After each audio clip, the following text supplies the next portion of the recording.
Hello, everyone. A warm welcome to today's webinar on Future of Agriculture. I welcome you all.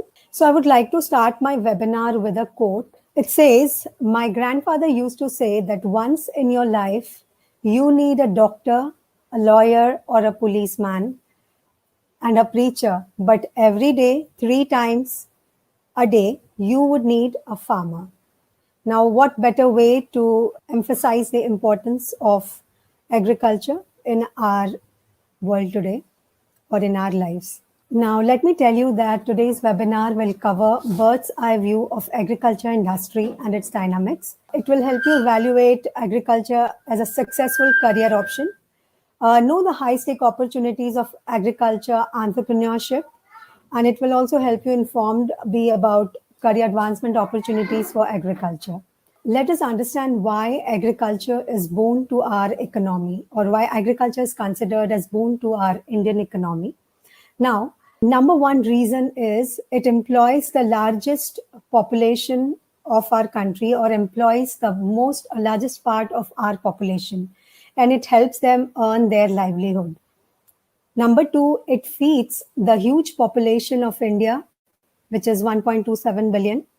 It provides raw material to a lot of industries, other industries such as, let us take FMC, pharma, to name it a few, auto. There are a lot of raw materials such as palm oil, wood, castor oil, and just to name a few, guar gum, etc., that go to other industries as raw material. And agriculture industry is the one that provides it and may be helpful to run those industries. And the fourth reason, of course, which is given here, is agriculture accounts for 50% of India's export. In the year 2019, India exported, the value or the worth of Indian exports stands out to be 38 billion US dollars, which is a huge amount. And the products or the commodities which were exported were mainly, I think you all can guess, it is basmati rice, largest, and then non-basmati rice, and apart from that, also buffalo meat. India has we will cover it in our next couple of slides, that we have cattle population. And so the fourth one is agriculture gives significant revenues to central government and state government as taxes, land taxes, and also the freight taxes. The largest amount of freight happens with agriculture, taking commodities or the produces from one area to another using the logistics. So the freight as well as the taxes from the land adds a lot of revenue to the government's kitty. Agriculture also, accounts for gross value added of 265.5 US dollars, billion US dollars. Okay. So moving next. So with all this, I hope I could emphasize that why agriculture is considered as a strong pillar for India's economy. Let us understand where do we fare in terms of agriculture in the world. So today, India is considered as the largest producer of spices, pulses, milk, jute, cashews, and tea. I think these are a couple of things in which we are the largest producers in the world. In terms of second producers, we are second in the staples such as rice, wheat. We have like cotton, sugarcane, and fruits and vegetables. We are also the largest manufacturer of farm machineries like tractors. And you would be surprised to know that in the year 2019, Indian closing figure for tractors stood out to be, 8 lakhs plus. I think 8 lakhs 45,000 something. So that was the amount of tractors or farm machineries which were sold in India. India is also fourth largest manufacturer of agrochemicals, which means they are, used in India as well as exported. Now, also India is a home to the largest livestock population. Today, the livestock population of India stands to be 535.78 million, and it translates to 31% of the world's livestock population. Besides, there are several, favorable conditions that promotes agriculture in India. So let us try to understand those.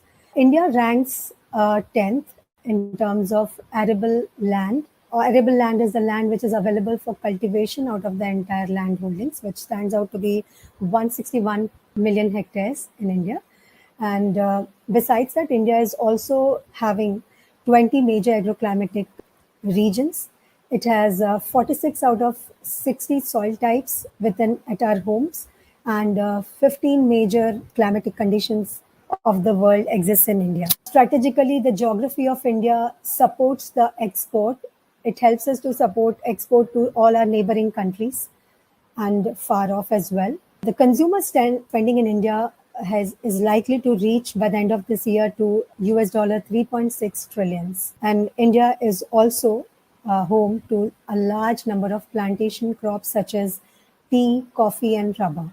So these are the advantages of agriculture in our country, the favorable things that prospers agriculture in our country, and we all should be proud of them. Now, if you see this table which is presented, it shows that farmers with less than 1 hectare land holdings is considered as marginal farmers, 1 to 2 hectare is small, and 2 to 4 hectare is considered as semi-medium. Medium farmer are categorized as 4 to 10 hectares, and above 10 hectares are the large farmers. So basically, the unit of agriculture is land, and the farmers are categorized based on the land holding sizes that they hold. And based on that, these are the category of land. Now, if you observe the second column, it shows the number of holdings in millions. So out of the 142 million number of land holdings in India, more than 80% come under small and marginal categories, which is like a very small size of landholding, or probably close to 1 hectare. Okay, if we compare this with other countries or neighboring countries or developed countries, China, this stands to be around 0.8 hectare. In US, it stands to be 5 hectares.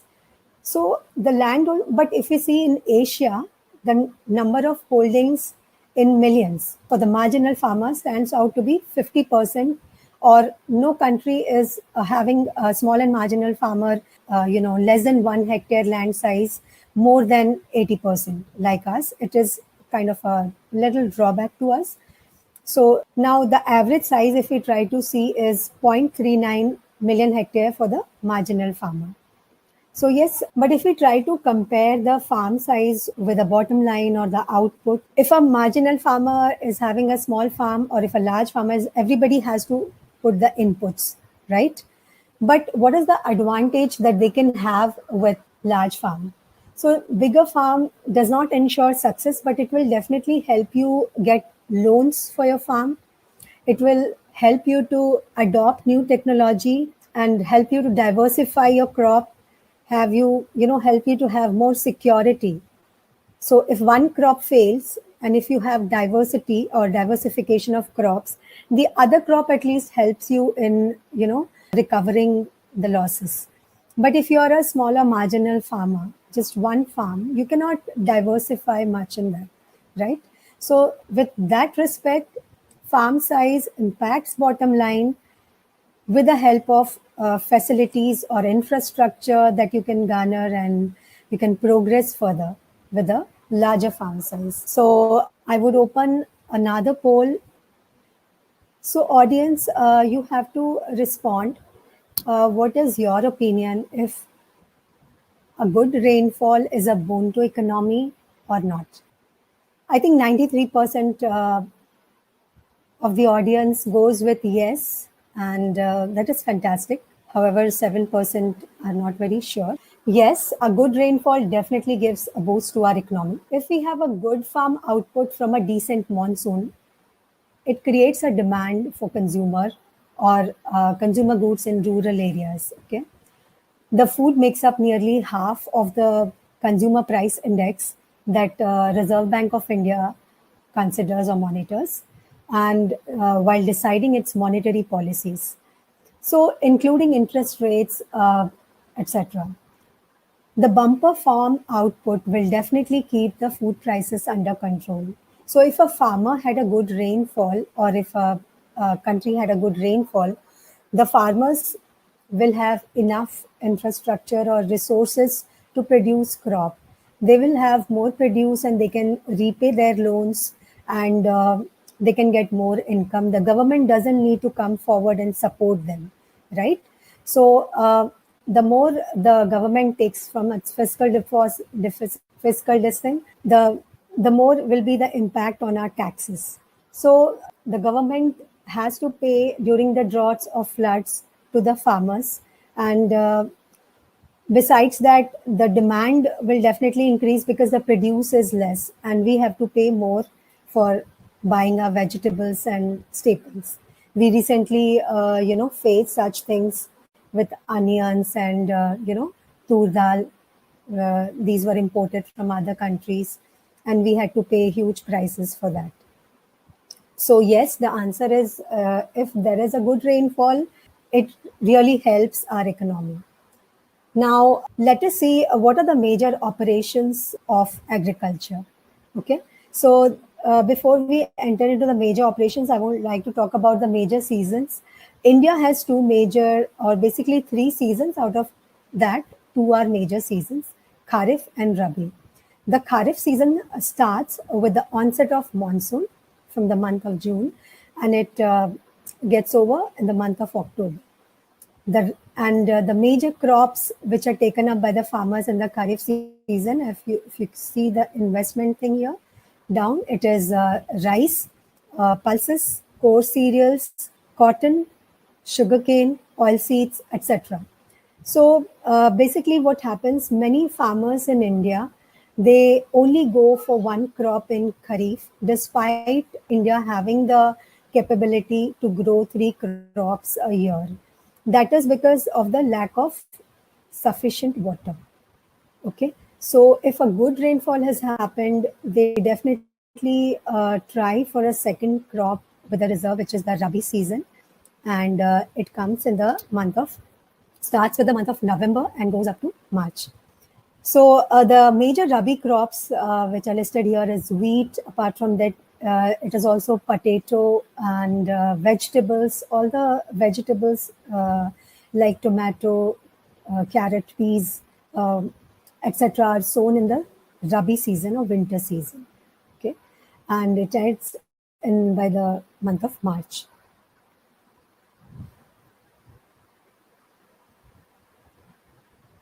The problem with you know the Rabi thing is 40% of India's agriculture is rain fed. The farmer have to be dependent on the rainfall, and if they do not have sufficient irrigation sources, they give up on the Rabi crop.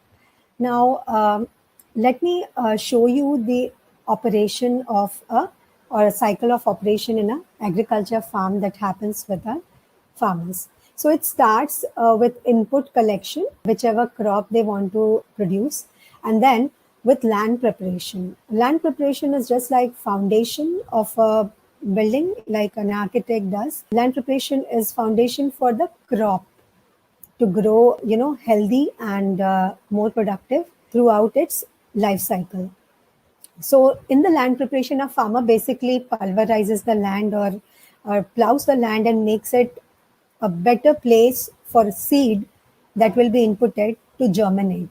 That is the main purpose. And the percentage which is written in the bracket here is talks about the mechanization. To what extent it is mechanized? It is a very good sign that India is 90% or more than 90% mechanized in land preparation applications.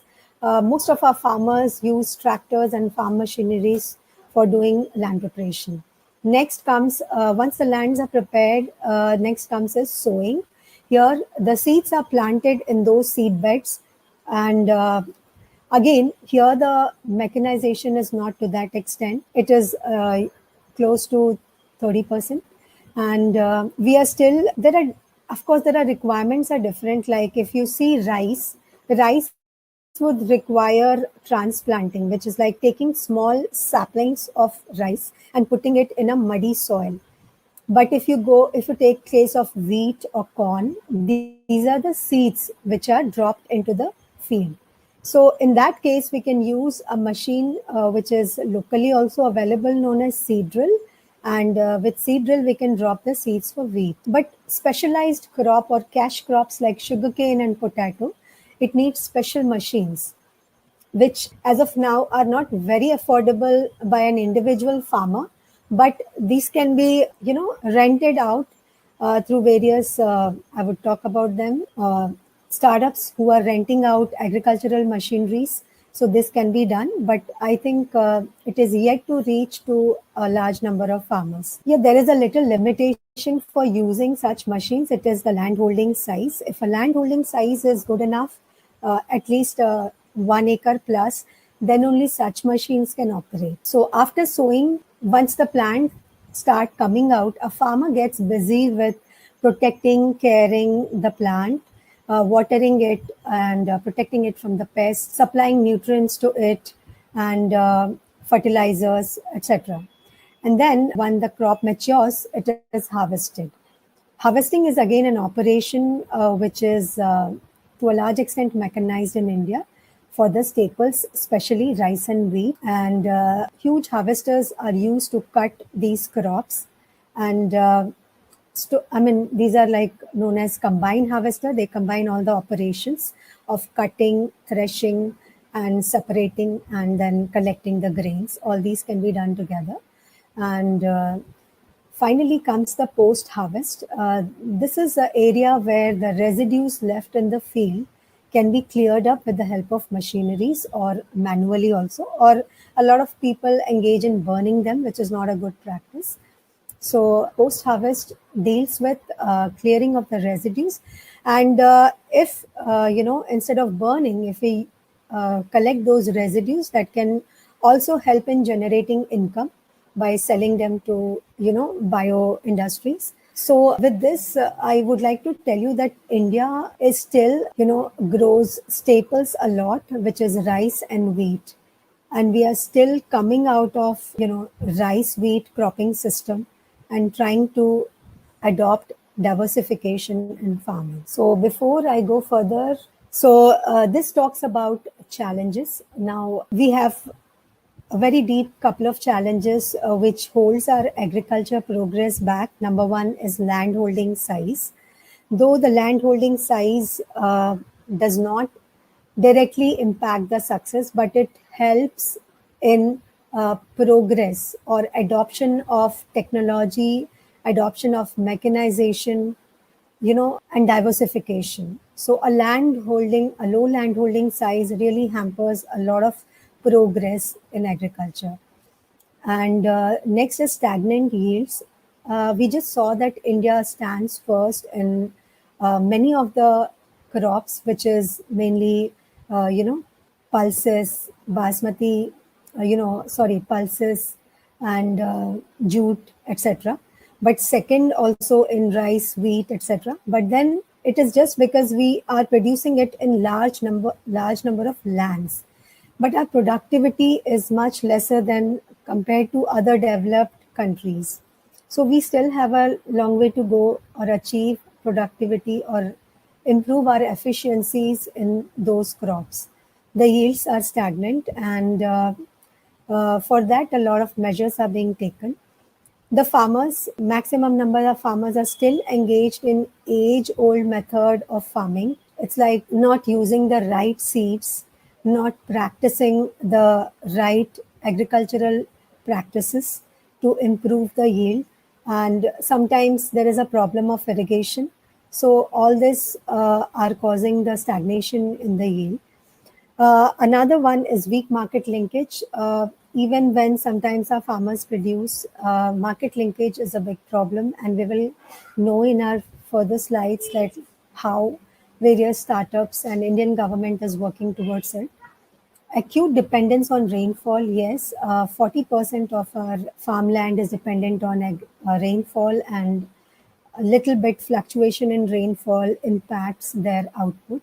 Neglected soil and water health. So soil is a very important resource in agriculture. Basically, it controls the productivity and of any crop.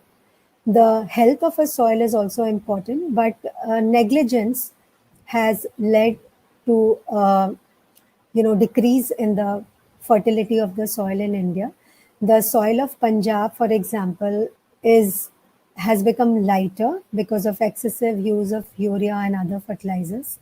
And the productivity levels, I mean, to pump up the productivity, fertilizers are still used there, although it has impacted the quality of the soil. And if we apply excess of fertilizers and pesticides, it will actually, you know, uh, move down into the groundwater and cause pollution of the groundwater. So this awareness needs to be generated, and there are alternatives to it, and we will look into them.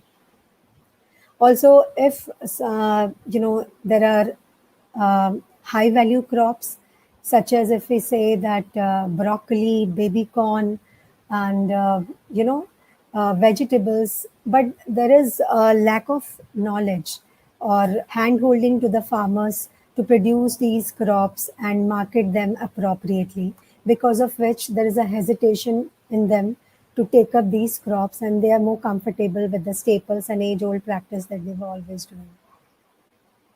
So, next, I would like to give you another poll. Uh, Check your opinion on what do you think is the average age of an Indian farmer as per you. So, what do you think is the average age of an Indian farmer? I mean, so the options are like 70 plus, 60 plus, 50 plus, 40 plus, or 30 plus. Maybe just a couple of these things I wanted to check. Okay, I got a couple of answers. So let's talk about. Thank you. I think a lot of people are saying. I mean, it's a mix. This thing. People are saying 50 plus, 30 plus, 40 plus. Okay. All right. So let's talk about the growth drivers. Let us talk about the growth drivers. So what drives agriculture? So number one, I mean, no prizes for guessing. It's the population of India, which is huge. And to feed our population, agriculture has to be on its feet, right? So increasing population. Number two is exports. Exports is really driving our agriculture. In by the year 2022, Modi government is planning or has a goal of $60 billion export earnings expected from agriculture.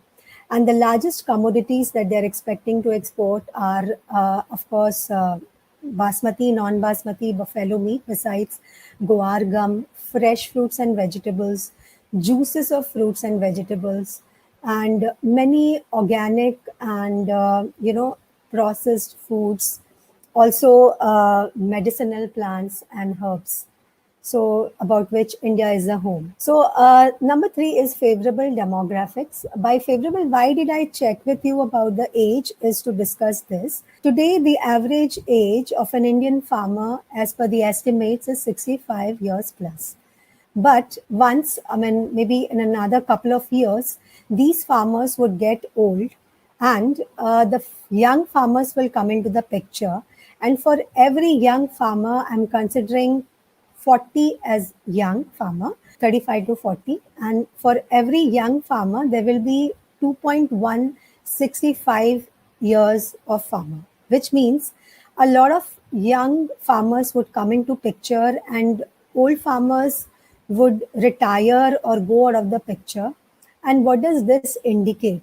This indicates that these young farmers would come forward and adopt the technology better, because they are not very comfortable doing the farming like their forefathers have done. They are not very much interested in farming. But if farming is the option for them, they would like to do it differently. And this will also help in aggregation of the land, because the small farms, they will, I mean, this is just an estimate from a recent study which has come up, and it tells when the farmer age becomes 40 plus, that it would lead to aggregation, and this is a favorable demography for Indian agriculture, and it will definitely help in adoption of new practices and new technology. Apart from that, I think with the rising income of our middle class, our tastes are changing. We all want, variety of food on our table. Our breakfasts are exotic. I mean, we would prefer to have, and we really do not want only dal chawal in our, dining tables. Our kids' taste buds have also changed, and we want variety food. And so consumer taste is changing, and people are expecting variety of vegetables, fruits, exotic, blend of foods. So all this, the farmers are the people who have to, fulfill our expectation. So so changing consumer taste is also driving the growth in agriculture.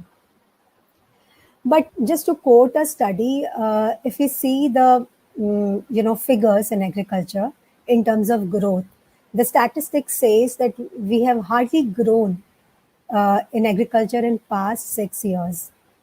The growth is just 2.88%, and in this year end, by this year end, we are expected to grow 2.9%. So this is a sad figure that the suddenly or the growth is little stagnant and going little slow. But I think the pandemic has helped, and we will just check in our upcoming slides like how it's going to help. The number two is supply side. If we see, a lot of hybrid and genetically modified seeds are available to farmers these days.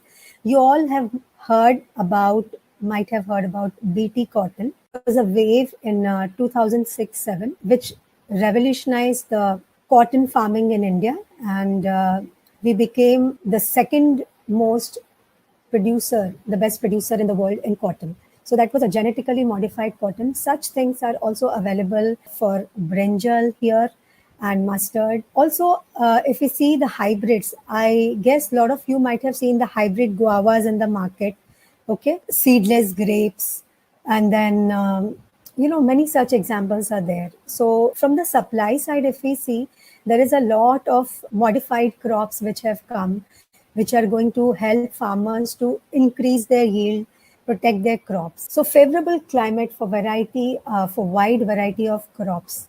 So India is blessed with, as we discussed, 15 or 16 agroclimate conditions which are available in the world just in one country.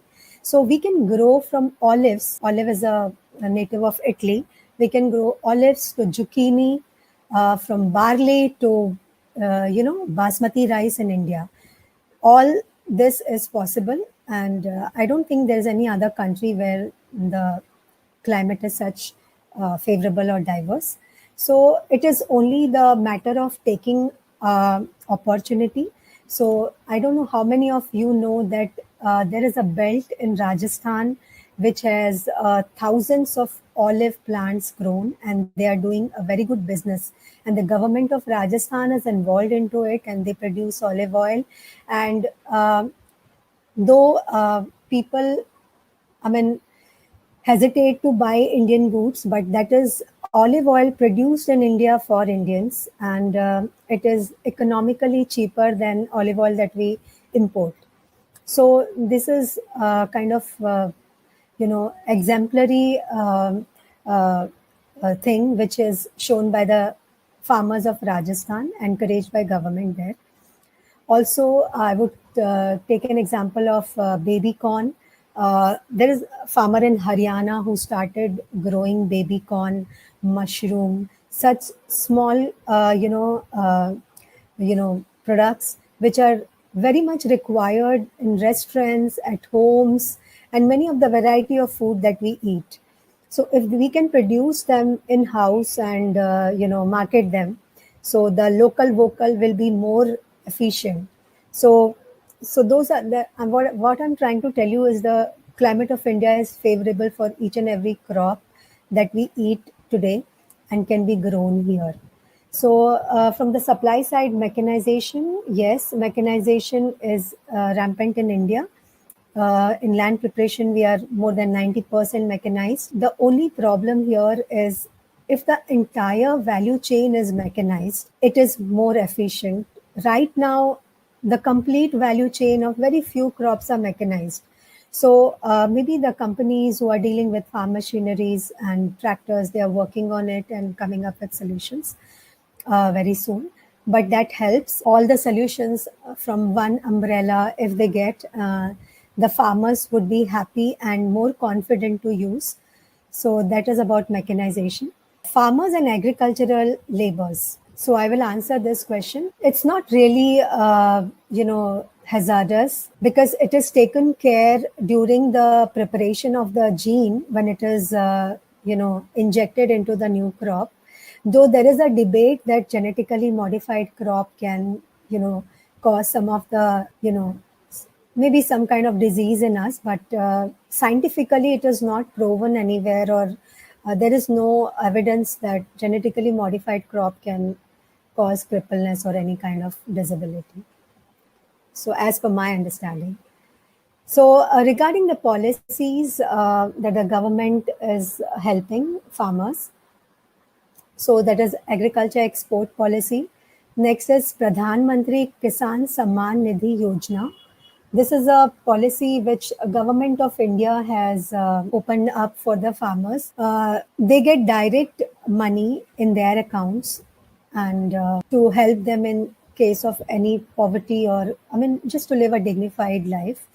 प्रधान मंत्री अन्नदाता आय संरक्षण योजना, प्रधान मंत्री कृषि सिंचाई योजना. These are the various policies that government has released to make a farmer self-sufficient and progress, be progressive. Now I have one more poll. So my question to the audience is like, maybe you can think and answer. During pandemic, did you buy exclusive fruits and vegetables by WhatsApp marketing? Few people are saying yes, and a lot of people are saying no. So let's recollect the pandemic situation and put farmers' picture in front of us and try to analyze. So if I'm not wrong, the pandemic took its severity in Mumbai, Pune. I am situated in Mumbai. So somewhere around March, right? And this is the season uh, when the farmers usually harvest their crops. Okay, so March is the season we just saw in one of the slides. The Rabi season ends by March, and the farmer looks for harvesting his crop. Okay, and requires a lot of labor. So, but because of the pandemic, because of the social restrictions, the harvests were delayed.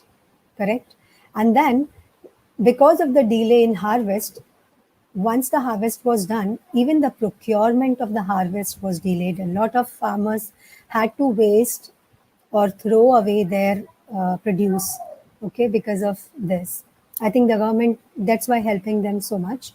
And the price realization for them obviously went down. Okay, they expected some kind of returns from the crops that they grew, but the realization were really less. But at the for the end consumer like us, we ended up paying high price. I don't know how many of you recall that how much you paid for, 6 kele. 6 kele, I think I paid almost 40 rupees sometimes. And for small bunch of dhania patta, I had paid 40 rupees or something. I don't know how many of you had faced this, but this was the situation in Mumbai. We had to pay huge prices.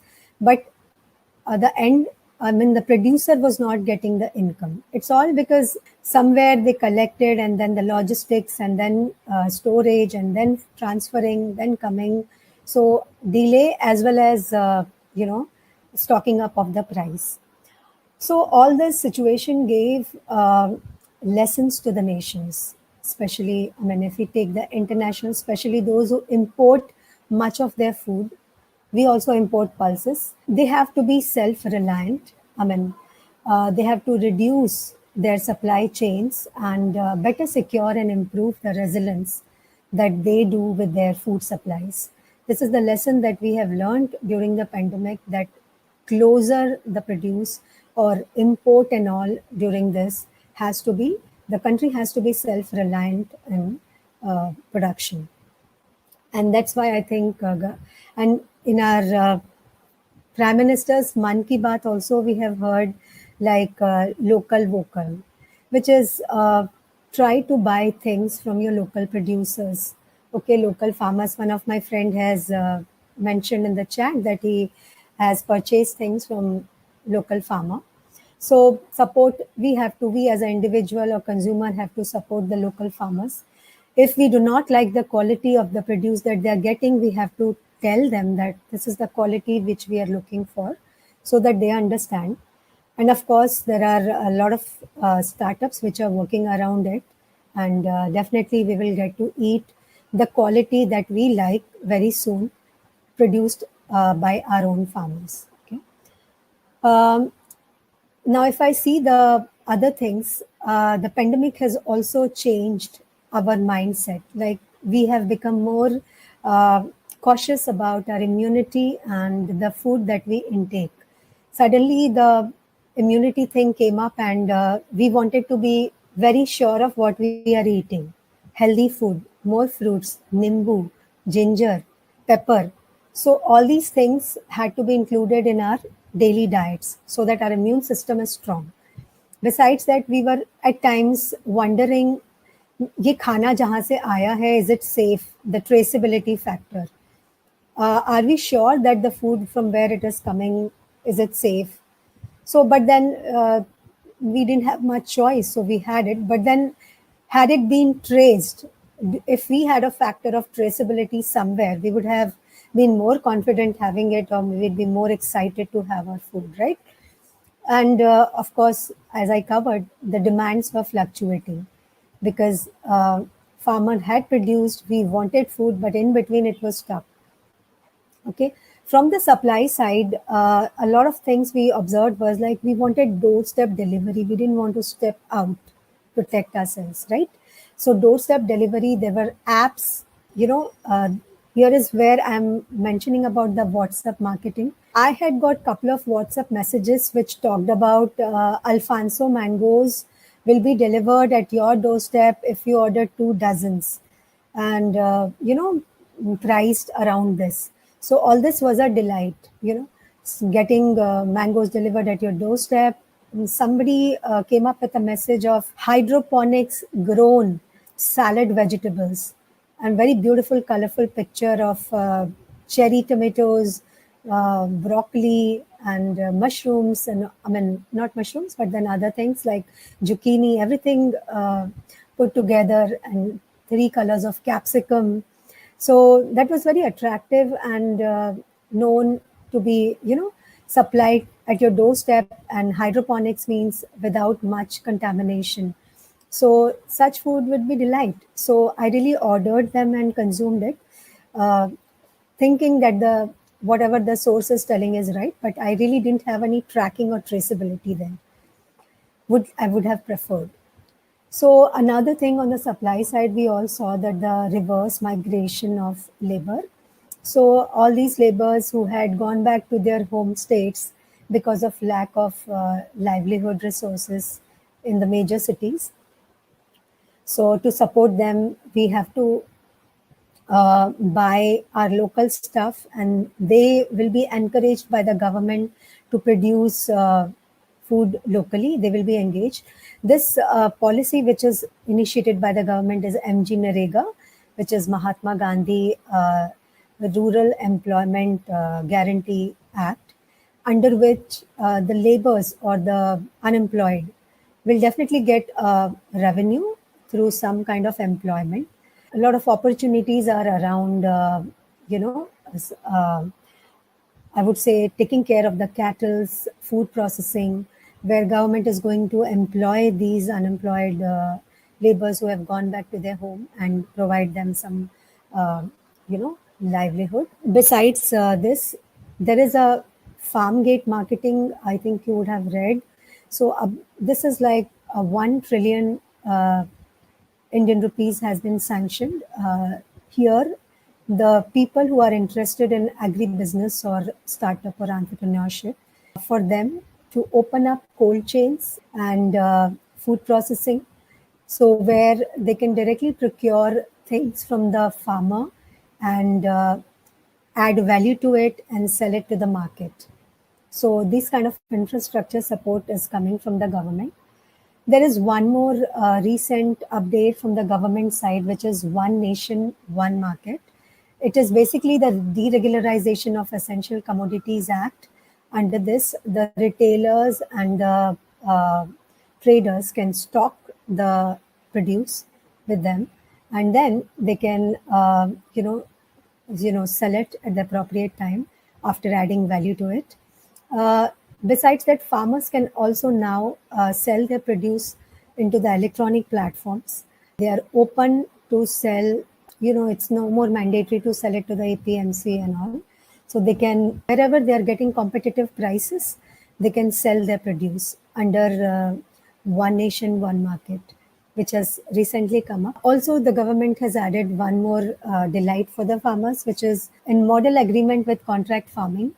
They will get 50% higher MSP than what, say, for example, they are spending X amount of money, or say, for usually, if you take example of paddy, farmer almost spends 25,000 for an acre minimum for complete cycle of operation, and he gets an MSP of how much? 1750 a quintal, right? So if somebody goes for a contract farming, he would get 50% more on that as per the government, and means under the contract farming, he will no more be cheated, and his rights will be reserved, and he will get dignity and rightful income.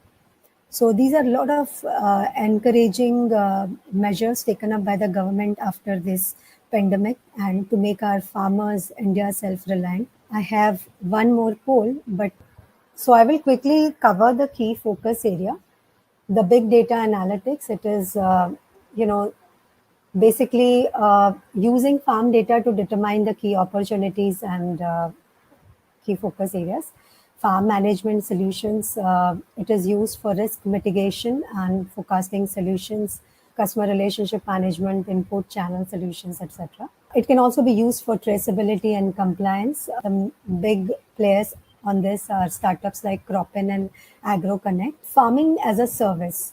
This is coming up very largely these days by multinationals and a lot of startup players. It is basically providing affordable technology solutions for efficient farming, and it introduces efficiency into the whole gamut of agricultural practices, and provides assistance to sell their produce to the appropriate markets with the right prices. So the major players are EM3 and Crofarm. They also supply farm machineries, etc. And third is market linkage models. Market linkage model basically helps farmers to keep updated with the prices which are available in the market and scenario, agri input platforms, and they provide the real time solutions to the farmer. They give them updated agricultural informations about the quality, availability, and price checks. They are the basically farm to fork supply chain, and a lot of startups again are available in market linkage models like AgroStar, Unnati, etc. IoT is the new in thing. It is basically required in agriculture, and a lot of things, maybe starting from soil fertility to connectivity. It is critical part of modern agriculture. All the vertical farming, hydroponics, etc., that we would be seeing, or in the future, IoT would be the heart and soul of it, because we have to get all the sensors ready, and from the sensors we get the indications about temperature and solution, the required amount of nutrients required in the solutions. So that is about IoT. Food processing deals with increasing the shelf life of the food without compromising on its quality and taste. The food and grocery market of India is sixth largest in the world, and the food processing industry contributes 32% of the food market, and is also one of the largest industries in the country. And it also contributes 13% of the export, of 50% export that agriculture is doing. India has all the required infrastructure around this, a lot of cold chains, etc. But still, government is giving more support, about 1 trillion rupees that we were talking about, for supporting more infrastructure around food processing. Food safety and traceability, as we discussed, the consumers are becoming more and more cautious and interested in where the food has come from. So, can it be tracked? What process has been used? How much more of pesticide or fertilizer has been used for producing this food? So, all that can be done, and it is being done right now. In the process, and very soon we will be having the uh, you know geocodes for all this, and we will get our food traced till the last end. Agriculture biotechnology. So basically, it offers multiple innovative techniques to develop high-yielding crops, and these crops can counter the biotic and abiotic stresses.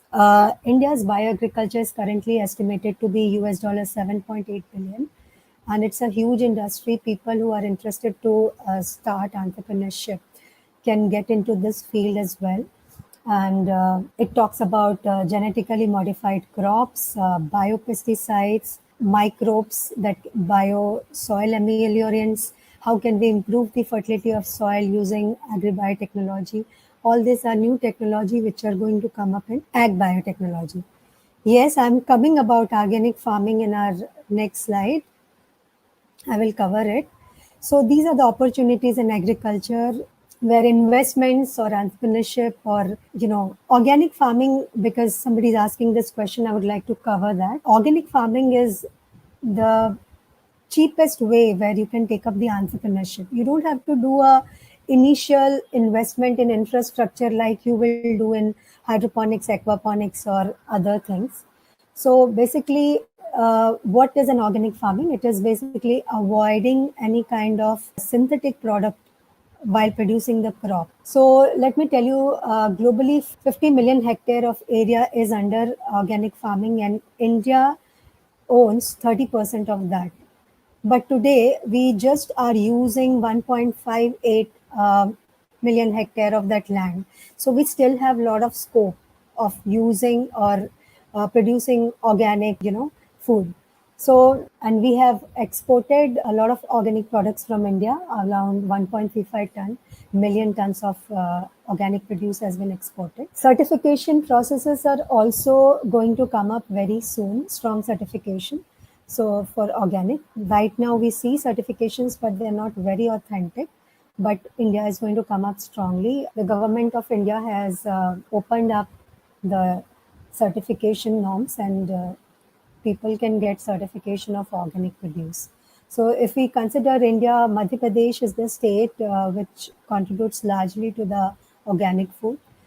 Post that, it is Karnataka, UP, and Rajasthan. Sikkim is the state which is completely organic. All his 76,000 hectares of land is completely organic. A recent some studies on organic system around the world say that organically, if you produce crops, then it will not be sufficient to feed such a big population. But the same study says that if it is a developed country, then it will not work that much. But if it's a developing country, then organic farming will work much better in a developing country. So we have opportunity in India to do so. And so basically, it involves the use of green and animal manure, and it builds deep rich soil and helps in carbon sequestration and building up the fertility of the soil.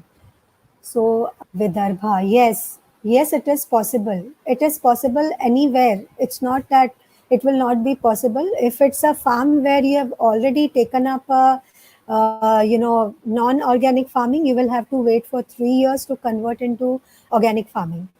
Okay, and then you can probably use some of the exotic. Vidarbha is like mostly rice, but I've seen farmers growing other crops as well. So please go ahead and think about it. It's a good thought.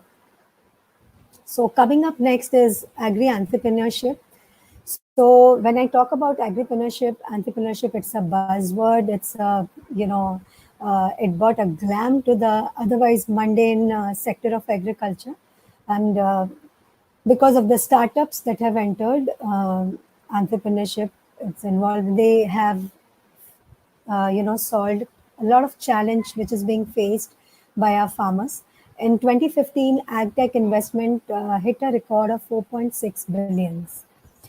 This is the evidence that you know technical or technology or the people involved with technology are showing huge interest in agriculture. Out of the 140 million land holdings that we have, small and marginal farmers are the major ones. So it's not very easy to consolidate them and bring up any technology in a fruitful way to reach out to them. It requires a lot of cost and energy. And that is where most of the startups or technology is not able to reach. What we need to do is solve real life problems of the farmers. Say, for example, we sell a tractor to a farmer and tell him that this tractor is equipped to run driverless. Okay, you do not need a driver for this. So good, he can do it. But then is he ready to accept that technology, and are we ready to handhold him with that technology? So to what extent are we supporting him in that? So these are some of the small things that we really need to think when we are coming up with a technology solution or agri-entrepreneurship to solve problems of the farmer. We also have to take care of adapting to the vagaries of the market. Agriculture market fluctuates a lot because it is climate dependent, and whichever uh, uh, idea you're taking up, you have to take care of this as well.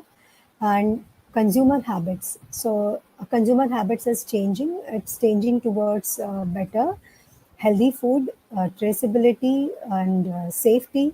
So all that has to be taken care of.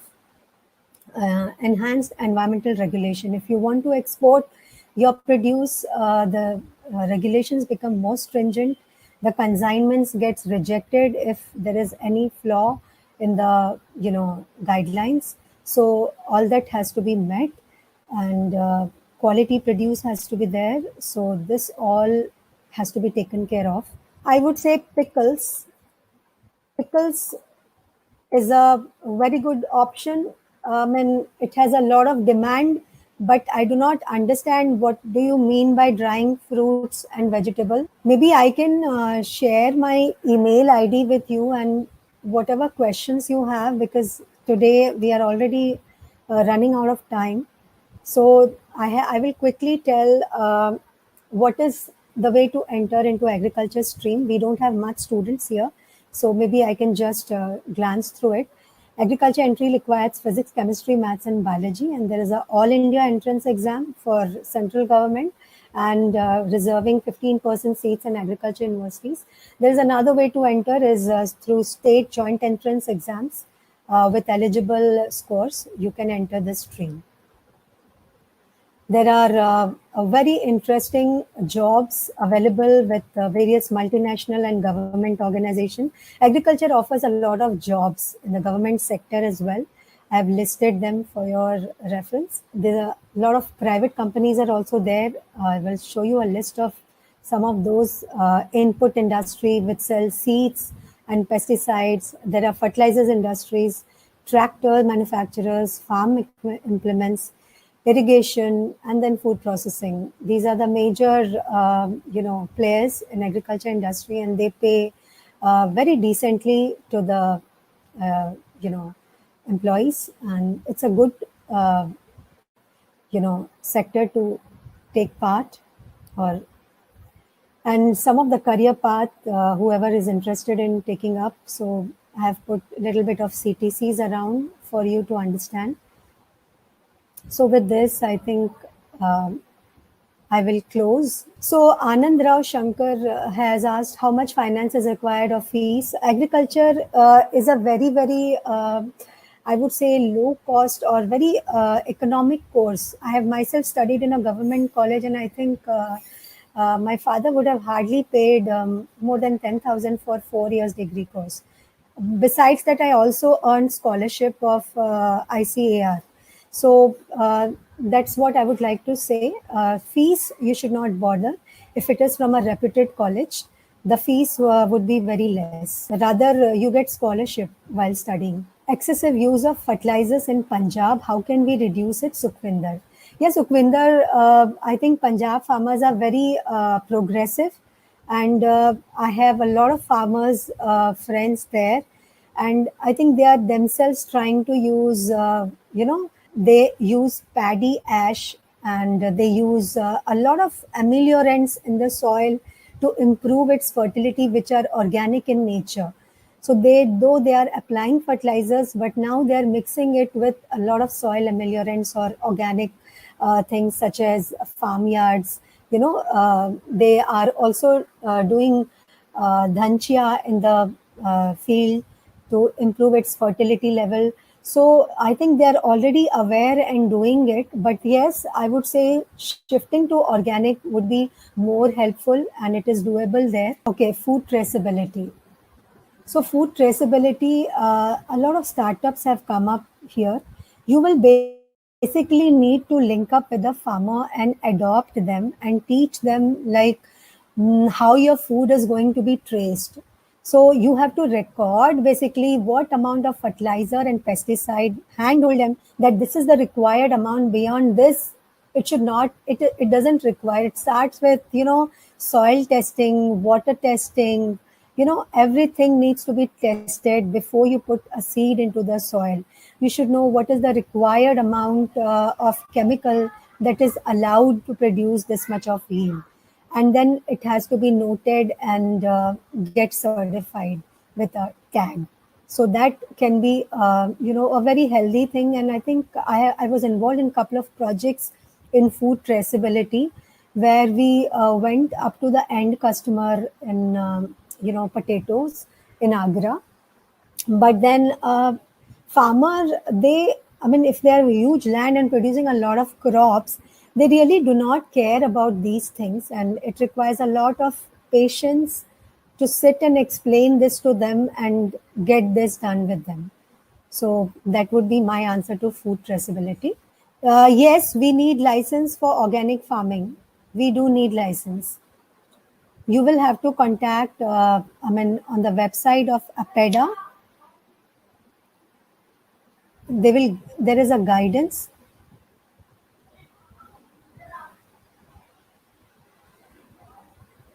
Okay, organic farming and traditional farming difference. Yes, initially it would not be, I would say, synthetic rather than traditional. It will not be up to the mark of a synthetic farming. Organic farming produce will be less, but eventually, with the passage of 2 years or so, you will catch up on the yield, and it will be as good as traditional farming. There are recent studies which have told that it is as good as synthetic farming. There's nothing to worry. Only thing is we cannot, a lot of mechanization may not be possible. So orchards, a crop would be a very good option for organic farming, or vegetable fields would be very good for organic farming. So these are a couple of options that we can take up. But I think Indian farmers are also producing organic cotton, and lots of sugarcane in Maharashtra is produced organically. So contract farming. So there are a lot of private players in contract farming, like PepsiCo, and a lot of companies who are there into contract farming. Government has recently upgraded the norms that if you are signing up a farmer with into the contract farming, you will have to pay 50% more than the MSP to him. So that is kind of a help to farmer. And the guidelines, whatever you want the farmer to produce, you will have to convey it and provide all the inputs. Okay, so that is about norms for contract farming. What do you think about methods like hydroponics, aquaponics as future alternatives? Yes, these are the methods which are going to be the sound infrastructure for agriculture. They are going to come up. Already I told you I ordered hydroponic grown vegetable.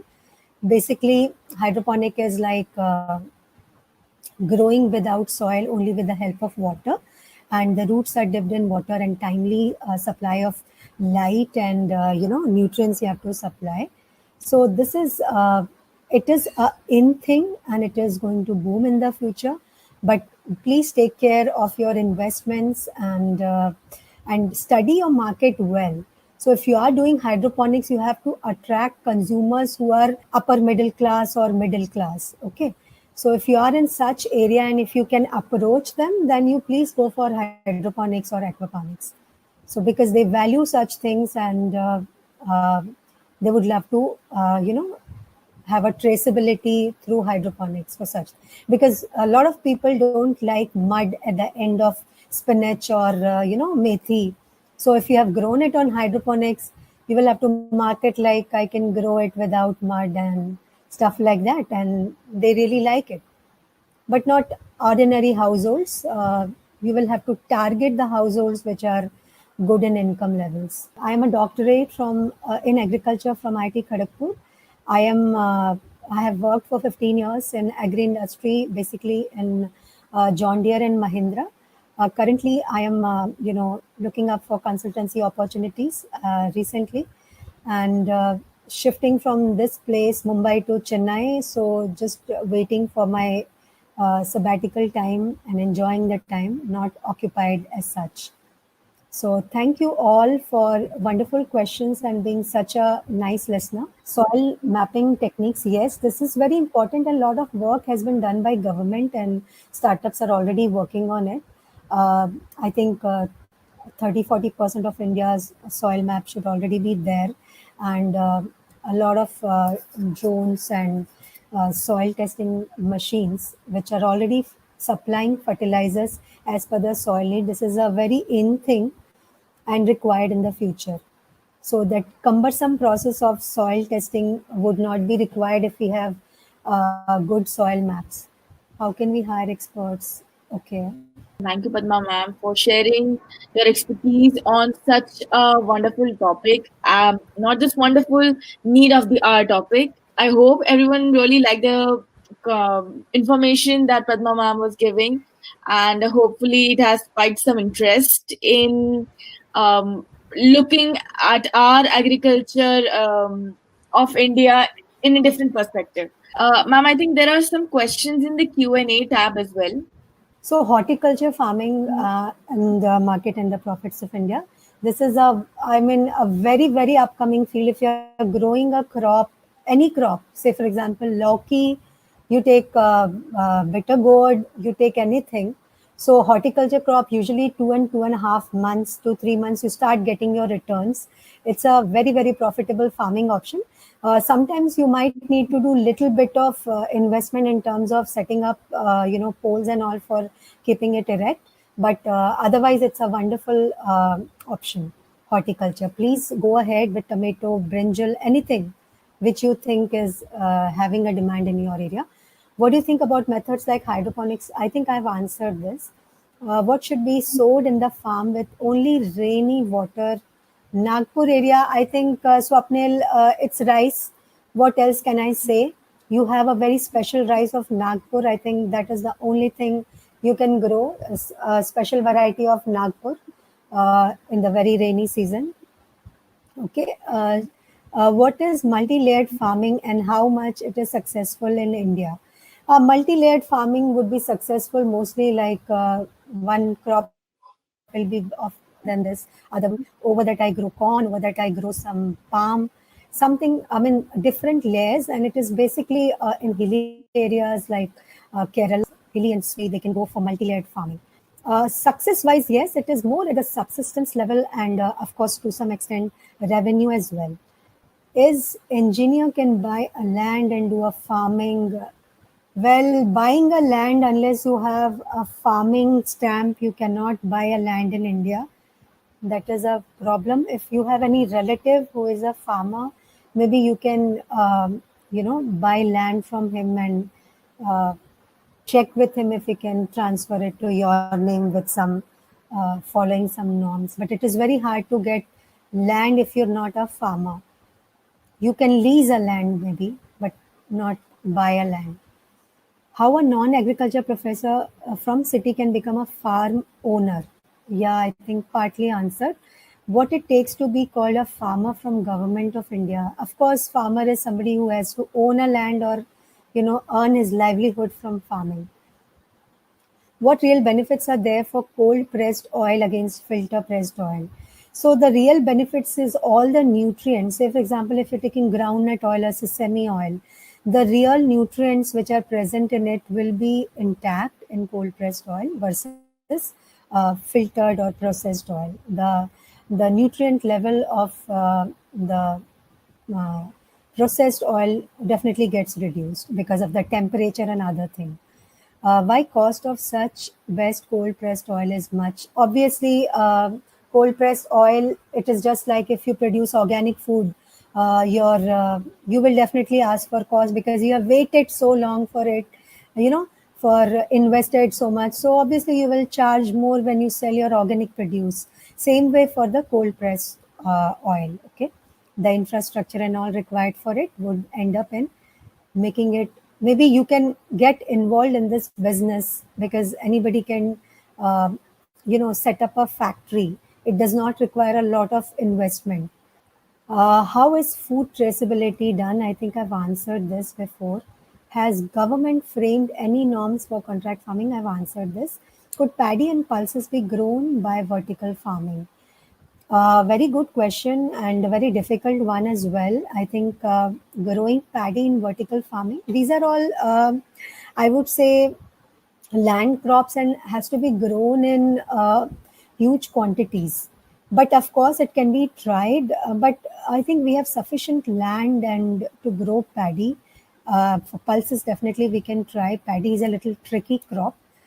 Is poultry and goat farming good? I'm starting farming from this year. Please guide me as what crops or innovative thing can be done. Okay.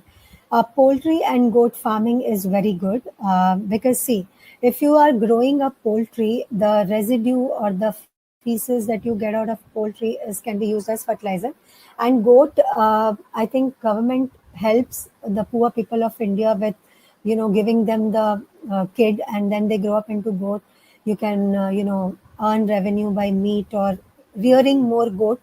It's not a difficult farming option and does not require a lot of investment also.